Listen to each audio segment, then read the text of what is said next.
Now I'm at the point you wanna be with me. I'm vibing out at a higher frequency, cause everything that I want and I'm gonna be, it's when I wake up, that's when I start to dream. Someone you love is talking down, here is the plan. Let it fall through like a handful of sand. Nothing happens overnight, what you must understand. If you dwell on the bad, then you don't stand a chance. Something you want upset, saying why it ain't mine yet. That's because now you have yet to change your mindset. People don't put their mind to rest while they're so wired. A lot of people go to sleep and wake up tired. Power of positivity and persistence. Say that I can, we'll just sit back and witness. Make an impact when our time is done. Make money, help people, and have lots of fun. Whoa.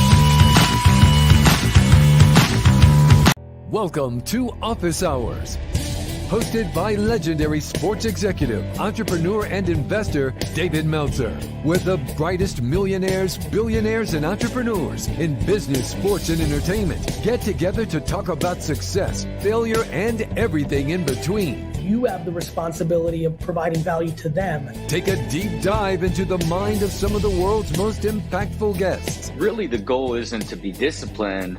The goal is for it to be intuitive. To share their strategies and tools to dominate their respective fields. Just decided I'm going to prove them wrong because I feel like this is progressive. This is something that is new and different. David Meltzer hosts Office Hours.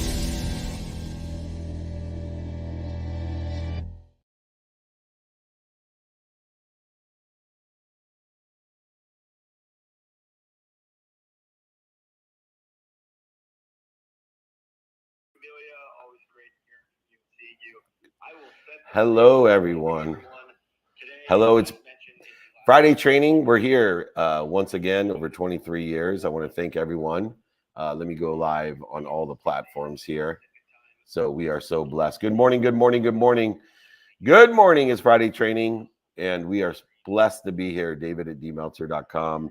We're on every platform. I'm going to go ahead and let Jake set the room here for you.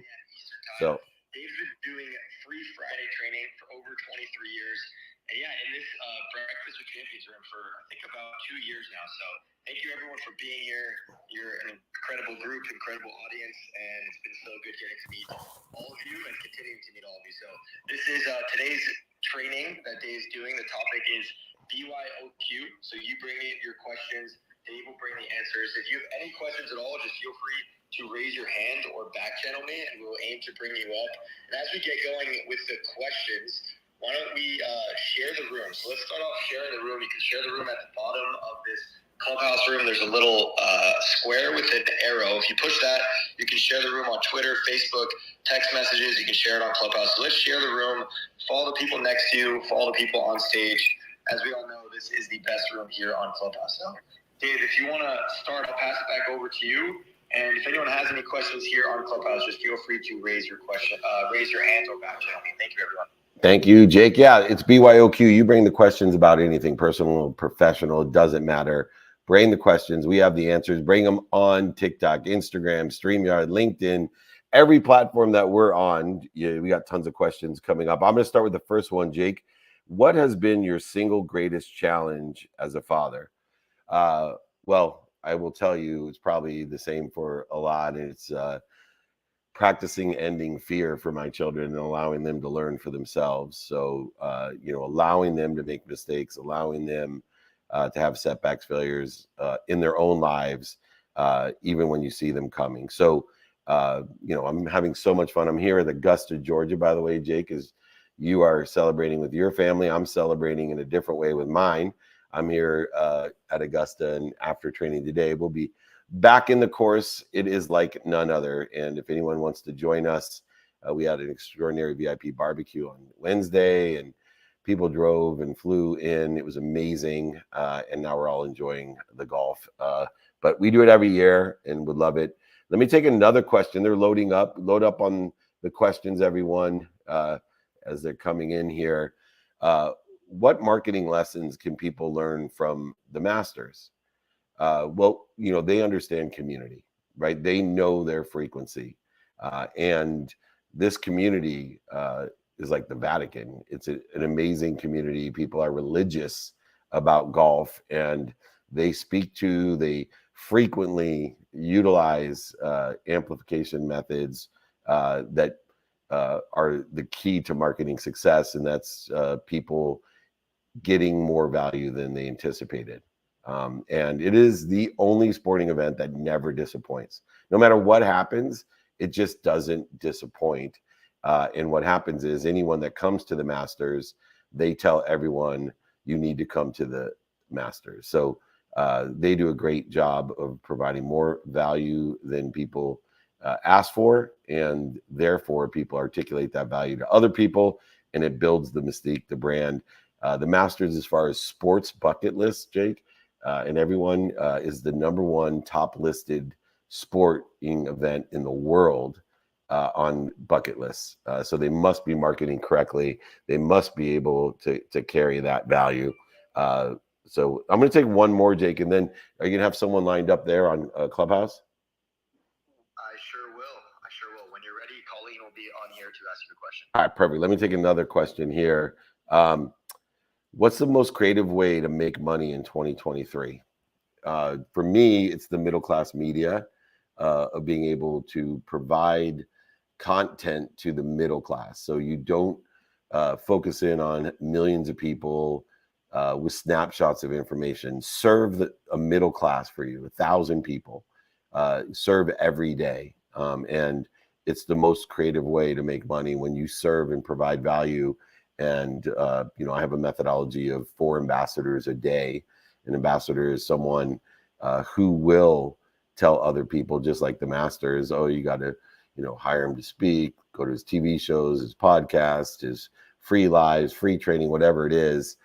Each day, 1 in person, 1 on the phone, 1 via email, and 1 via media. So a minimum of 4 people a day. May not sound a lot, but 4 ambassadors turn to 8, 8 ambassadors turn to 16, 16 ambassadors turn to 32. And if you're building that type of aggregate exponentiality and acceleration in your community, then you'll know and be able to deliver value to that community to exceed what you asked for. And I think it's the most creative way in 2023, building community 1 ambassador at the time. All right, Jake, let's bring up Colleen. Let's do it. Colleen, welcome to the clubhouse. What question do you have today? Good morning. Happy Friday, everybody. Happy holidays as well. Dave, I know that you have been consistent in studying the Sanskrit lessons, along with A Course in Miracles for many years. Why do you feel like, with the consistency of reading it almost every day over those last few years, you see something different in the same lessons each time?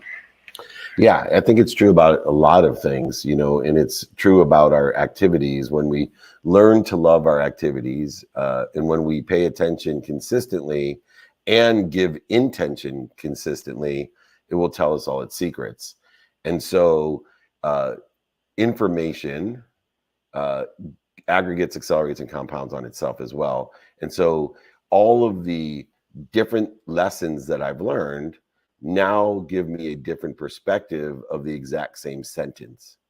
And so now that I have more pieces and parts, and the reason I study history is, #1, human nature never changes. So the more I understand human nature and history, the more I can understand what's written today or what I write in the future or speak about, and the better that I can do in that context. So I do study the Bhagavad Gita, I study the Course in Miracles, I study most religious texts each day, and it changes my perspective because it starts telling me all its secrets. And whether it's loving what you do as an activity or paying attention and intention to history or podcasts or movies, you will see things differently because you have changed. And remember, you can't see outside of you what you don't see inside of you. And that's why I keep doing and reading and studying the same thing and getting more out of it, because it's those secrets that make the difference in your life. And I encourage everyone to utilize a methodology that's comfortable for you to find the secrets at what you say, think, do, believe, or feel. Great question, Nick. Colleen, thank you. I will take another question online. Okay, Jake? Sounds great. Thank you for your approvals. All right, very good. What's your advice for someone who wants to start their own podcast? My first and most simple advice is to ask someone who has a successful podcast for advice, for help. The second one is to get 10 episodes in the can, meaning produce 10 episodes. And the reason I say that is that if you have 10 episodes that are already done, you will learn a lot in those 10 episodes, and you'll be able to publish them still or not, depending on what you learn by doing the 10 episodes. Also, another thing happens is that you are automatically, and I think we're over 3 million podcasts now, which makes me laugh, because I remember telling Gary Vaynerchuk 6 years ago at the Super Bowl, he wanted me to convert over my radio show to a podcast. I'm like, oh, there's too many podcasts. There's 200,000 or something at that time. Now there's over 3 million. But the most interesting thing is that if you have done 10 podcasts, 10 episodes, it puts you in the top 1%. That's how many people quit doing podcasts before they get to 10 episodes. So that's the best piece of advice that I can give you, is find someone who has a podcast that sits in the situation that you want to be in, ask them for help, and two, after receiving that help, get 10 of them in the can, get yourself into the top 1% of the 3 million. Very great question. Jake, where should I take the next question from? Let's do it. Let's bring up a question here on Clubhouse. Let's bring up Gigi. Gigi, if you want to unmute yourself and ask David a question, welcome. Yes, hello. Can you hear me? I can hear you. So I have a curiosity. Like, you're helping a lot of people, including me. And every time I email you, you actually respond. How do you not feel taking advantage of? Like, people being friends with you because of who you are? Or what's your perspective on that? Well, first of all, I'm a student of my calendar and my time. And so I have many mechanisms, modalities, and time itself in order to qualify or prioritize the people that feed me most or that I'm feeding most. And I have, I'll give, one of a lot of people ask me for jobs. And so whether it's in person, on the phone, via email, or social media, a lot of people ask me each day, so many. And the way that I qualify the first process of who I can help is I tell them, hey, look, I'm more than happy to set up an interview for you, but please, mail me a paperclip. And I give out my address and I say, mail me a paperclip, and that will remind me, because I get so many requests, who you are, and you'll be in the short stack of resumes. So paperclip, and let me know who you are, and you'll be in the short stack of resumes for an interview. Most people never send the paperclip. So this is a modality or a mechanism that I only am talking to people that are going to feed me, that are truly interested. I've had people fly in, drive in, obviously they are, but when people are just sending out requests and you don't know if you're truly their first choice, their desire that they must be what they can be. But if they go through the time to mail me a paperclip, then I know that they're worth my time. I also have a 520 rule, as you know, Gigi. I will give anyone 5 minutes for an overview to understand the opportunities, options, and touches of favor between us. And then I distribute them to either the personal or the professional people closest to me, or inside my own company or family. And then I distribute it outside as well, because I love to have the overlap agreement to know and to find and to search the people that can best facilitate that. And then I teach prioritization within the context of getting so many opportunities, options, and touches of favor. Those are just a few of the ways, you know, when you are utilizing your time intentionally and have mechanisms and modalities like a 520 rule, like a paperclip rule. And I probably have 100 different ones over the last 35 years that I've created so that I can be of service or value to thousands of people a day and be personally, right, holding people in gratitude, in forgiveness, accountability, and inspiration. And so there's so many ways to do so. And that's why mentorship is so important. Most of the modalities are an amalgamation or an adaptation to something one of my mentors taught me that fits my personality and my values. So the 520 rule may not be possible or probable or even something you want to do. Maybe it's a 20-hour rule, or maybe it's no rule, but being able to understand that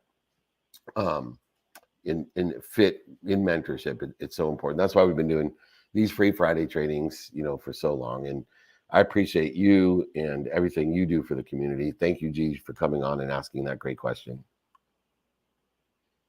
Thank you. As always, amazing. You're amazing. All right, Jake, reset the room. We are at the first quarter here on Bring Your Own Question Friday. Let's make sure everyone's inviting people into the room. If anyone hasn't, you know, I don't know if we're going to be back on Clubhouse, but I know if we are, it will be at 6 a.m. Pacific time, 9 a.m. Eastern time.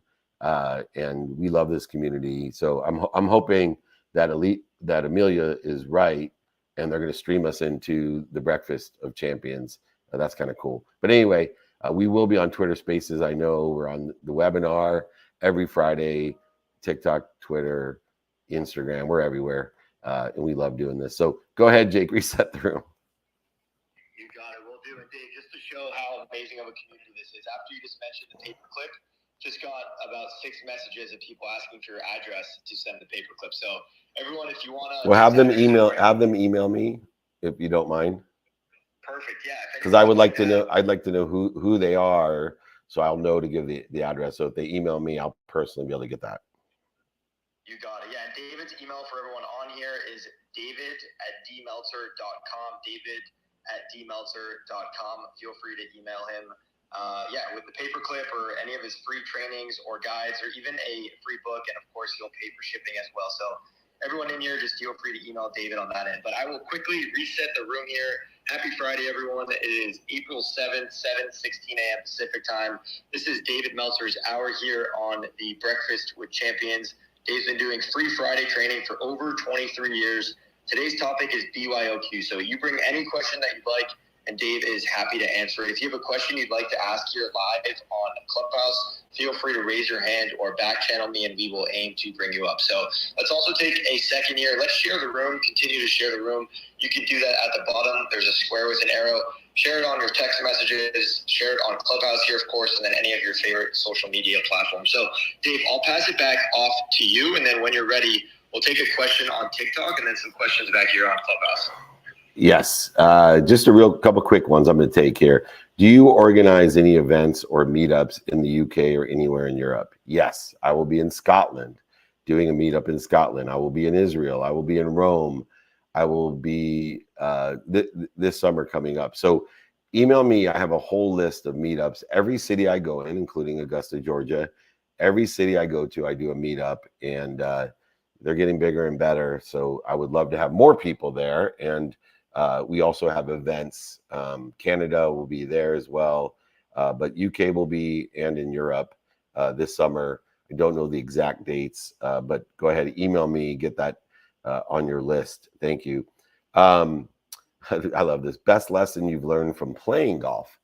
I think golf is a great life lesson in itself. The greatest lesson I've learned is about practice, because golf isn't necessarily a sport in the sense of great athleticism is necessary to be a golfer.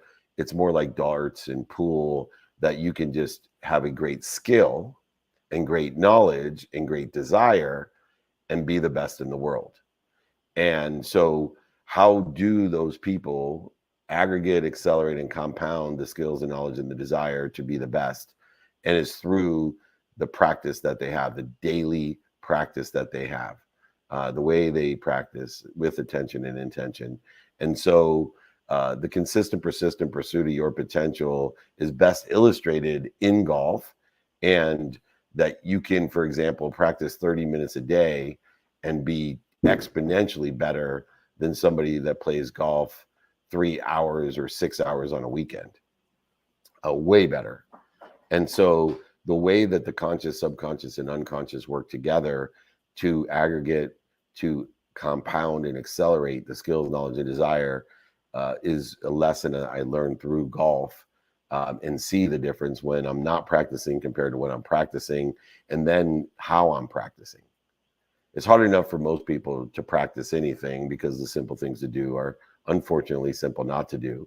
But more importantly, it's how you practice if you're able and capable of doing something for a minimum amount of time every day, whether it's your health, spending time with your family, financial activity you get paid for, planned, unplanned, sleep, whatever it may be, or golf, or tennis, or football, doesn't matter.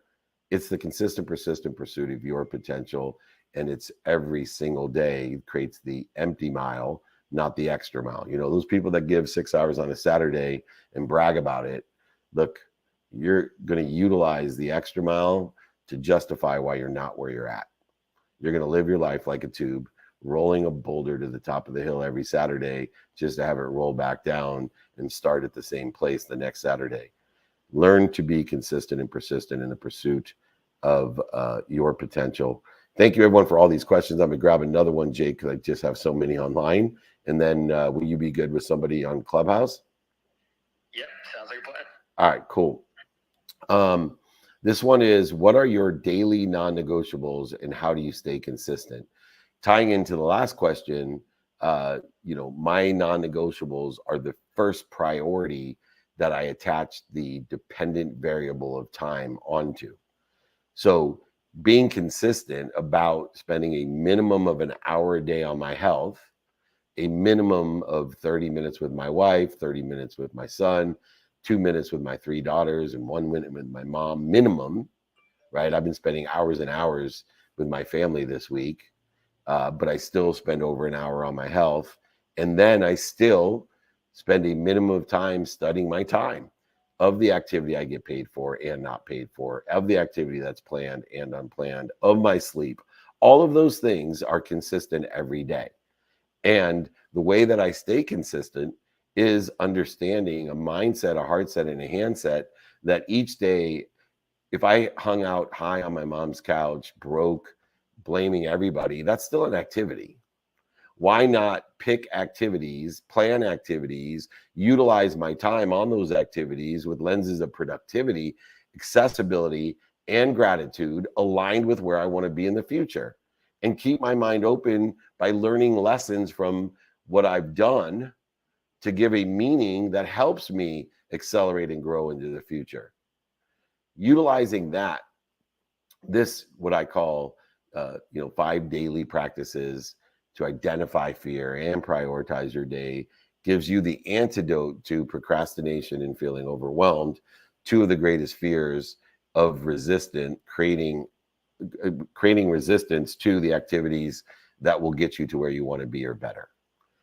And so, this is very important to start with your non-negotiables, because it will make the most significant impact on your life.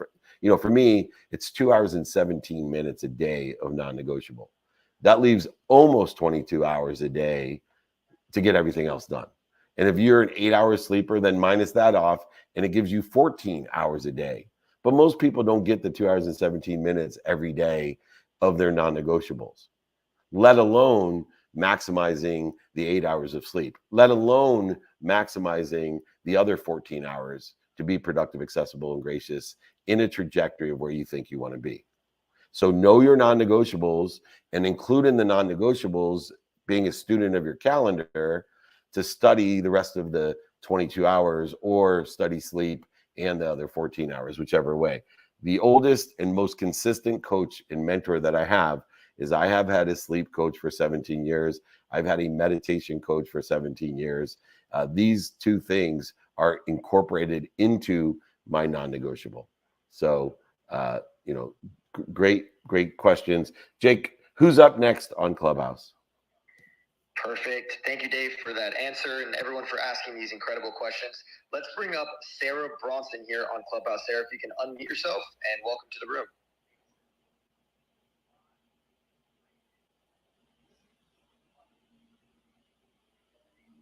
Sarah Bronson, if you can unmute yourself, there's a unmute in the bottom right. There we go. Welcome, hey, Sarah. Good morning. Sorry about that. I was multitasking.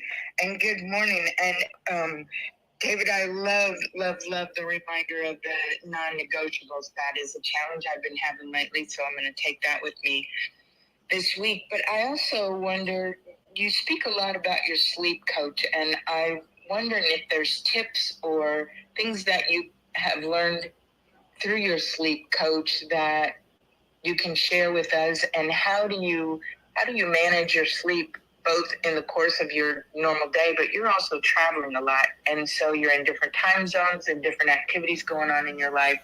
Can you share some tips or things that you've learned along the way that help get a better night's sleep? It is something that I continually struggle with.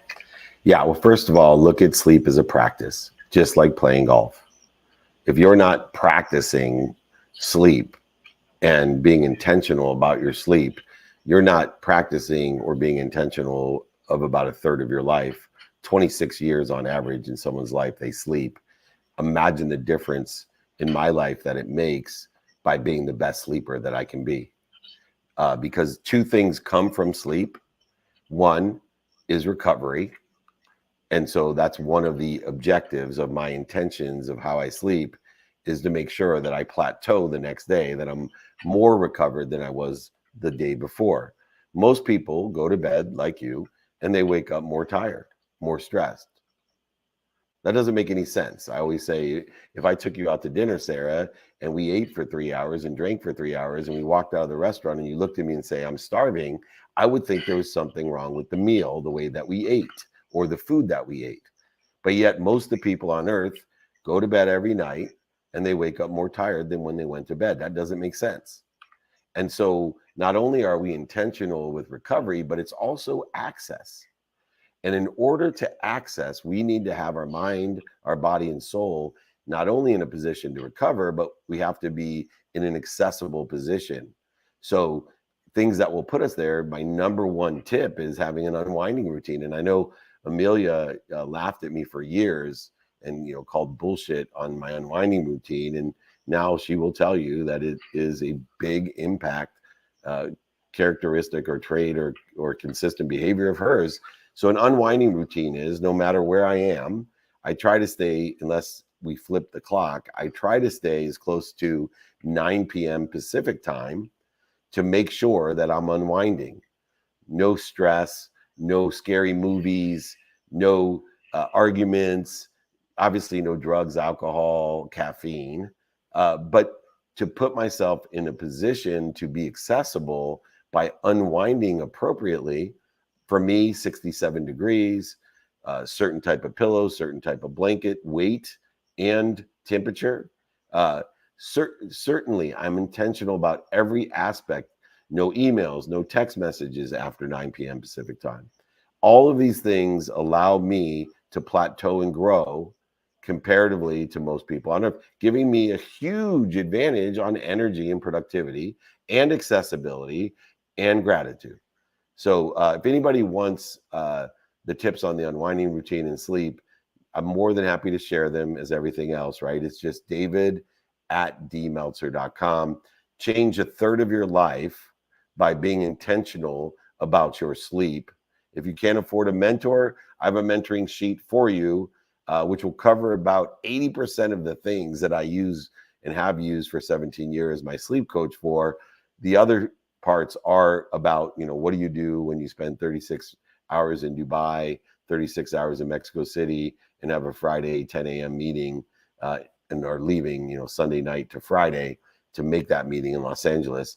That's, if that's where your productivity and activity lies in a lifestyle like I lead, then you can use a sleep coach for sideline coaching. But the majority of people on earth can take this sheet and change their lives. And just by having an unwinding routine, you will find that you will wake up in the morning at a higher level than when you went to bed each day. And it will aggregate, compound, and accelerate your life at an unbelievable quantitative way. It's amazing. Sarah, thank you for asking about sleep. Obviously, very important in what I do every single day. And please email me, David@dmeltzer. I'll give you the coaching sheet that I have, David@dmeltzer.com. Okay. All right. I'll take that as a yes. Anyway, Jake. Yes. Thank you very, very much. I love you. Thank you. Awesome. Jake, it is the halfway point. It's like the Super Bowl. It's halftime. So either you give us a halftime show, singing, dancing, rapping, or tell me where to go. Reset the room, though. I'm not quite evolved to that level yet. But when the time comes, I'll be giving the halftime show. It's like the cut day, the second day at the Masters here. So we're just finishing up day 2 here at the Masters, everyone. We're at the halfway point. 7:30 a.m. Pacific time. We got 30 minutes left here.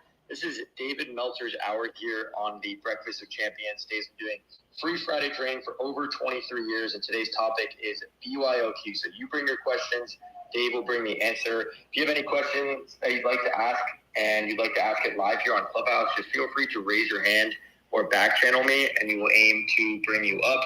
Also, let's take a second here. Follow the people next to you. Follow the people on stage, and let's continue to build out this Breakfast of Champions room. And let's continue to share the room. You can do that at the bottom. There is a square with an arrow. Share the room here on Clubhouse. Share it on Facebook, Twitter, all your favorite social media platforms. So, Dave, with that in mind, I'll pass it back off to you. And then we'll take a question from TikTok and then some more questions on Clubhouse, if that works. Yeah, questions all over. Why won't I allow myself to do the work to lose weight? When we aren't doing the work to lose weight, it's an ego-based consciousness. And so we have to look at our relationship to food and understand where our fear lies, and that fear is supported by an ego-based consciousness. So do we have a need, to be separate, inferior, superior? Do we have a need to be anxious, worried? What is that relationship with food? And so this is something that I'm still practicing, and I've at least identified the scarce relationship that I have with food, that there won't be enough. So when I grew up with 6 kids and a single mom, and was conditioned, for example, that the good stuff or the expensive stuff there wasn't ever enough of, and then therefore I would eat it fast, and I'd eat too much of it, and leaving my plate empty, right? Finishing everything. So all these different issues for me with weight, portion control, speed of eating. It's not even type of food. I'll go to Soup Plantation and take in 5,000 calories and wonder why did I gain weight? I went to the Soup Plantation. I'm eating healthy.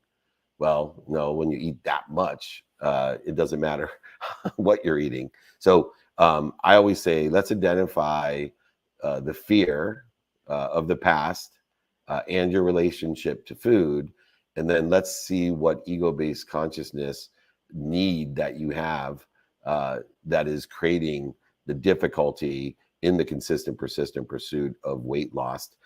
One other aspect of weight loss that people have problems with is that they don't see the results. So one of the things I try to teach people and try to practice myself is, especially as you get over 35, 40, you're going to start on average gaining 5 pounds a year on average. And so if you're able to lose a half a pound a month, which is 1/8 of a pound a week, if that's your objective, each year you will lose 6 pounds plus the other 5 pounds that you didn't gain. So it'll be a net 11-pound difference in 1 year. And so you'll get to a point through this process to facilitate the improvement, where pretty soon you'll have to start eating more, because all it takes is 1, 2, or 3 years at the most of that net 11 to make a significant impact. And as you know, to lose 1/8 of a pound is not difficult.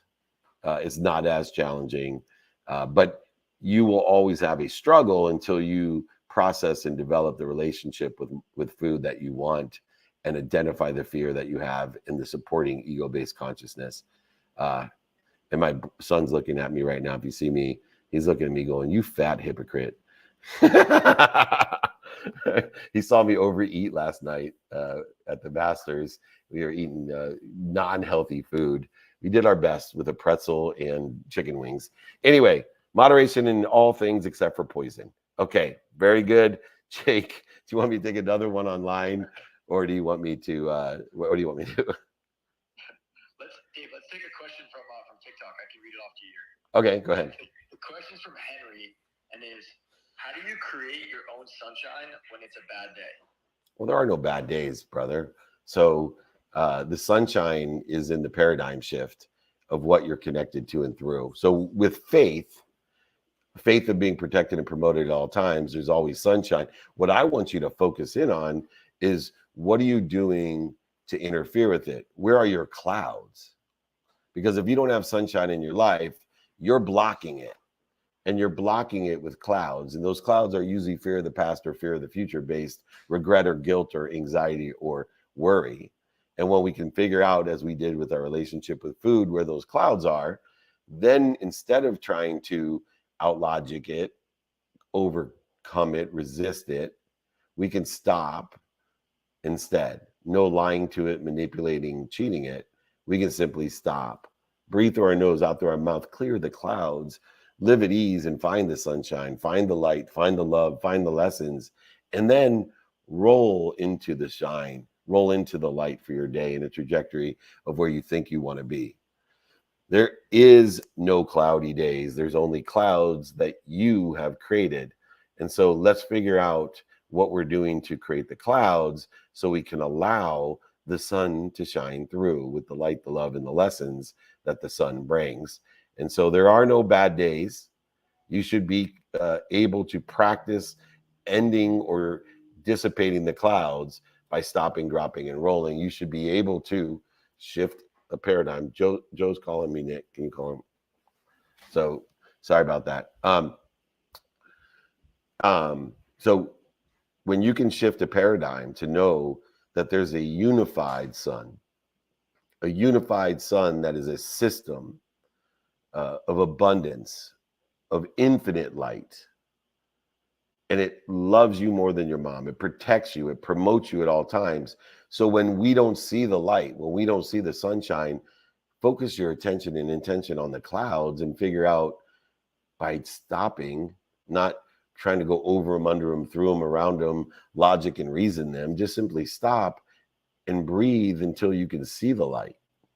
Get to ease, and then remember and recollect what it is you want today, that sunshine, who you can help that will provide more, and who can help you, and then how best to utilize that sun in your best trajectory.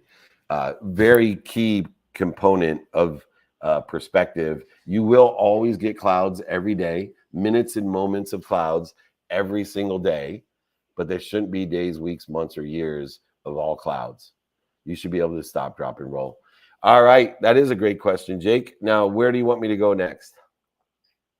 Dave, why don't you take a question online? By the way, Adine sent a great comment. She said, a great Scandinavian saying, there's no such thing as bad weather, only bad clothes. That's very Scandinavian as well. Perfect. All right. Derek is thanking us. Let me see here. This is a question I get often. How do you overcome the imposter syndrome and the ongoing feeling that I'm not good enough in every aspect of my life? Well, I would start with the mantra, I am. I am happy. I am healthy. I am wealthy. I am worthy. Whatever it is you are. And then let's figure out what you're doing to interfere with it that's making you feel like an imposter. And let's start with meanings of the past. Let's start with defining moments and the meaning you give to the past. Let's start with the void, shortages, and obstacles in your past. And let's change the meaning, change the way we look at our past, and your past will change. Give a different meaning to it in the trajectory of what you want today, who you can help, who can help you, how to get it done, prioritizing accordingly, and applying our why by identifying the clouds. And so if you want to overcome the imposter syndrome, then let's start with a mantra that says what you are already, because you're part and parcel to the omniscient, all-powerful, infinite, abundant, unified system of thought that loves you, protects you, and promotes you more than your mom. And that will help you every day overcome the illusion that you're not enough, the illusion that you're an imposter. Because anyone that has faith the majority of the day, anyone that has faith the majority of the day will feel real. Those who allow themselves to have days, weeks, months, and years of clouds will never feel worthy. My mantra in the morning is I'm happy, healthy, wealthy, and worthy. What am I doing to interfere with it? And when I go to bed, I'm happy, I'm healthy, I'm wealthy, and I'm worthy. Thank you. Thank you. Thank you. All right. Let's try that out there. All right, Jake, where do I go next? Let's take a question here on Clubhouse. I see Karen is trying to speak. Karen, if you want to unmute yourself, welcome to the Clubhouse.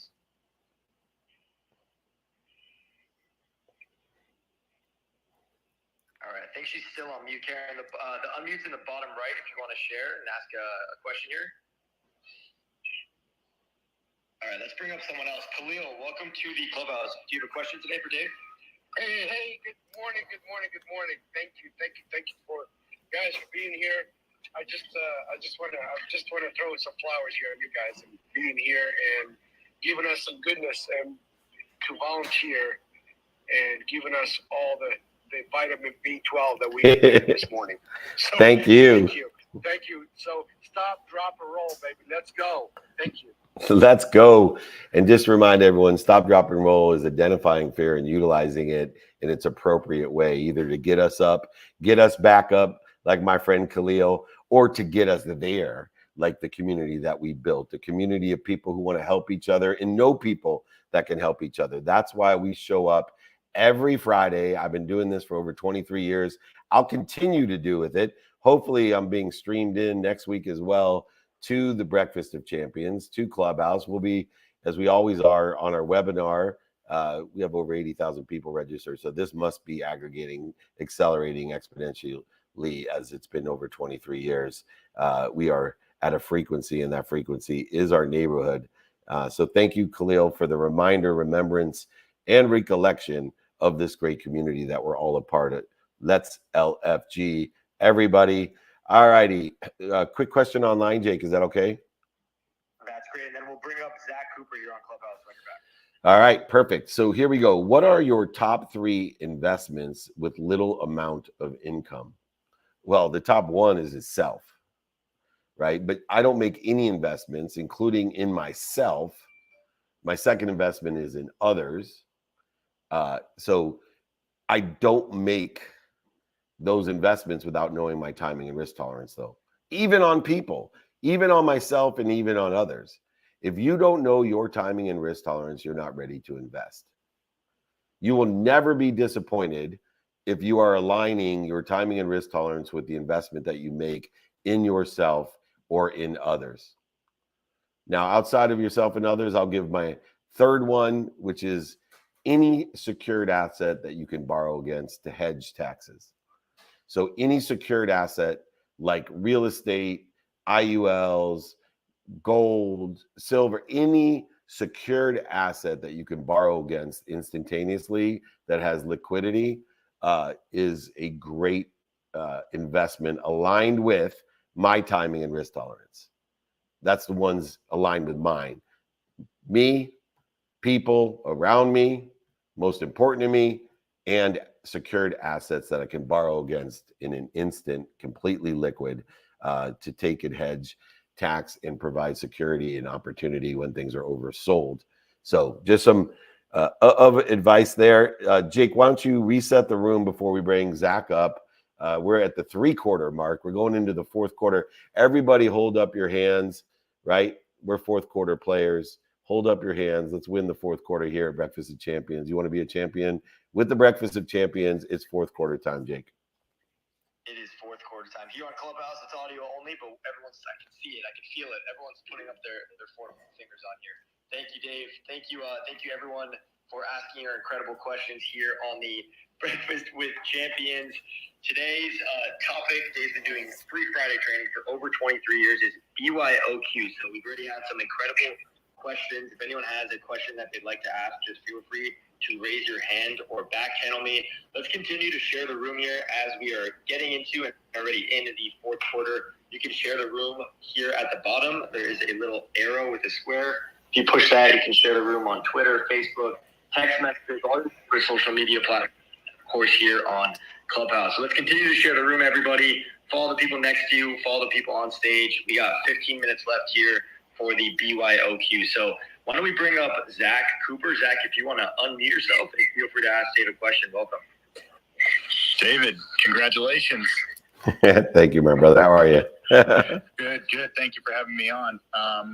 First of all, I want to say thank you for all that you do in here and out and in the group. I've just started being more consistent with following you and the daily practices. So not 100% there yet, but definitely getting better. So thank you for that. Thank you. I just want to ask, what advice or words do you have for someone that, we tend to compare or think of, put timelines on things that are outside of our own. So when it comes to focusing on our goals, our mission, and our own timeline, rather than trying to have, hard dates or by others' timelines, what words do you have that you could touch on that? This is a great question. So here's the thing about timelines is that, I talk about not attaching our emotions to an outcome. But when we are making decisions about our activities, remember that we live in the man-made construct of time. So when we bind ourselves to the man-made construct of time, so for example, payments, right, mortgages, any type of activity that binds us to time, as long as we're conscious about the fact that, we are making a commitment that is a resistant, scarce, based commitment, because it has inherently in it a timeline.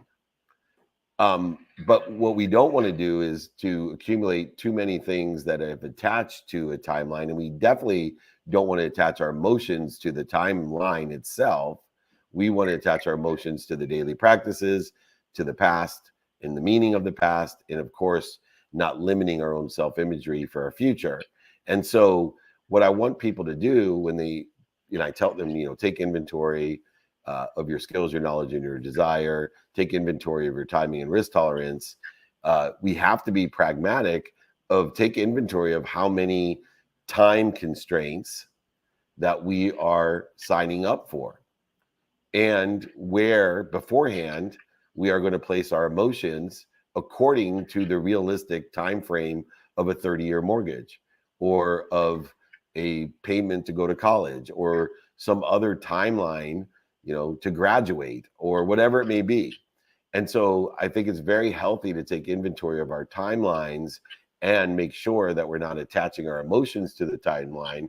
We're attaching our emotions to exceeding the timeline by knowing what we want today and a trajectory towards that timeline, who we can help and who can help us, how best with the lenses of productivity, accessibility, and gratitude in the activities that we're going to utilize every single day in that trajectory, giving the meaning of the past and not limiting ourselves with self-imagery for the future, to prioritize the inventory of timelines that we've aggregated for ourselves and minimize the amount of emotional resistance that timelines create. Because the minute you have a timeline, inherent in a timeline is resistant, because the minute the timeline starts, you have less time and you're not to the end yet.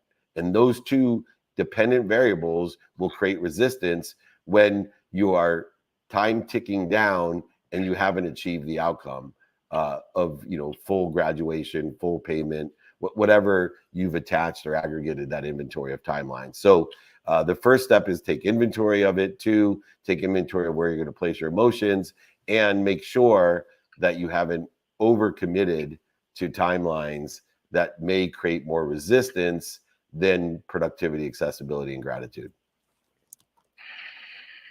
Awesome. Thank you so much. I really like how you mentioned just exceeding the timeline in general rather than, you know, confining yourself to what it actually is. So thank you for that. And just to everyone else out there, congratulations. Got another chance today if you're listening to this, and I hope we make the most of it. Thanks. Yes, congratulations, everyone. You have another chance. The minute you woke up, you got another chance. Congratulations. What a blessing that is, for sure. Jake, I'm going to take another question online, and then you let me know where to go. We got 10 minutes left, okay? Let's do it. And hopefully we'll be back next week at 6 a.m. Pacific time, 9 a.m. Eastern time. If anyone wants you know, these exercises and guides, you know, for daily practices and resistance, or I forget all the other things we were talking about, timing and risk tolerance, investments, just email me, david@dmeltzer.com. I always love to provide our community with my book. I sign it, send it to you, pay for shipping and the book, no problem. David@dmeltzer.com. All right, question. Best branding tip that will help personal brands differentiate themselves from others. Well, there's only one thing that differentiates yourself from others, and that's you. And guess what? You know you better than anybody else. And no matter what, 10% of all people that come into contact with you are going to be at your frequency, and they're going to love you no matter what. And 10% of the people, no matter what, will hate you because of your frequency. But by building your community, your brand consistently every day, persistently, without quit, in the pursuit of building a community of like-minded frequency people, you will aggregate, accelerate, and compound the other 80% into your brand or your community. And if you continue to provide more value than you're asking for, your brand will grow, aggregate, compound, and accelerate beyond measure, because the size, scope, and scale of our accessibility is exponential to no other time on earth, because it's global in its nature and it's billions of people. But it won't happen unless you take inventory of self. The self that I take inventory in order to effectuate the differentiator of me being a fingerprint, a unique fingerprint on this earth, is what are my skills, what is my knowledge, and who is my knowledge, and what is my desire. A combination of skills, knowledge of what and who, and desire equals your essence. It is your frequency that is amplified from those three things. It is amplified. And so if you want to brand you as a different frequency, then know your frequency. And it's guaranteed, just like your fingerprint, to be the only frequency on earth. And it will be guaranteed that certain numbers of people will resonate with it. Certain number of people won't resonate with it.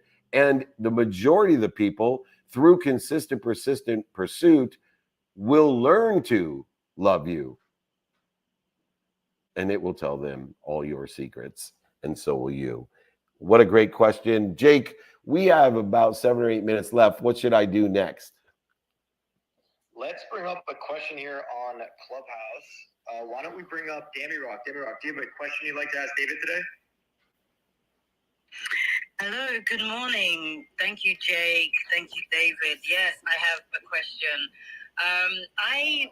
When I came on here, and I just want to just kind of lay out my journey with you, David, is hearing you speak and really just lay in your authentic self in terms of the journey you're on of being a kind of like a bit of a bullshitter, sorry for the swearing, and the transformation and being made accountable by your wife.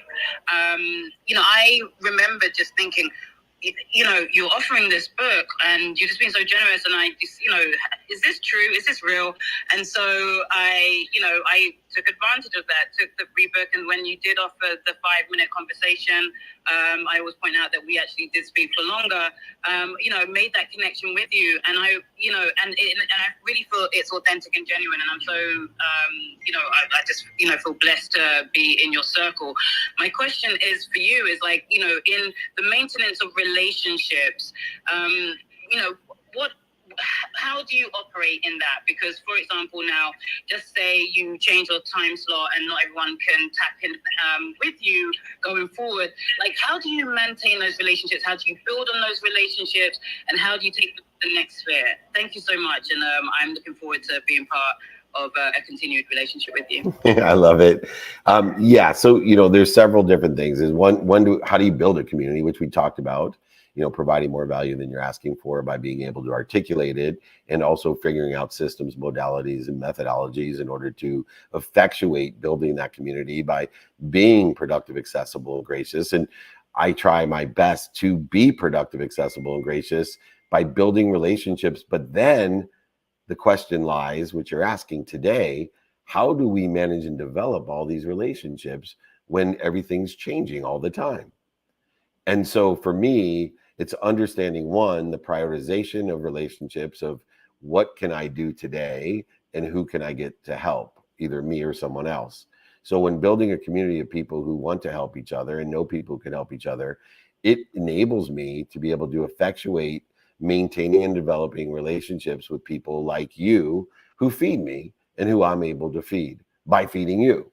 And so understanding through a system of prioritization of options, opportunities, and touches of favor, and then distribution, and then prioritization, and then execution. And whether that be me or the people around me, my family, company, friends, associates, or outside relationships who I've maintained or grew in order to effectuate providing more value than you're asking for. And then to that, they continue to build relationships as well. And this entire frequency is your neighborhood. This entire group of a collective consciousness exponentially aggregates and accelerates to provide even more value. So I think the next step is you learn to build relationships like I have, is to create systems through methodologies and different mediums in order to continue to manage and develop the relationships, including, by the way, one of the key components is to learn how to let some people fall away that are bleeding you, or even fire those people from your life. Because there are people that will never, right, not just frequency, but never do the work in order to effectuate the value. And they're just going to utilize blame, shame, and justification to describe or to justify why they're not where they want to be. And you'll end up being the target of that. So it's very valuable for efficiency to let people who bleed you or bleed others fall away or fire them, as much as it is to manage and develop the vision positively as well. So I use that great chain of feeding in order to prioritize as such. Amazing. Let's all try to build communities around us, know our brand, build a community of people who want to help you, and people who can help. And I promise you that aggregate, that consciousness, that collective will exponentially allow you to be successful in the trajectory of where you want to be, or even better.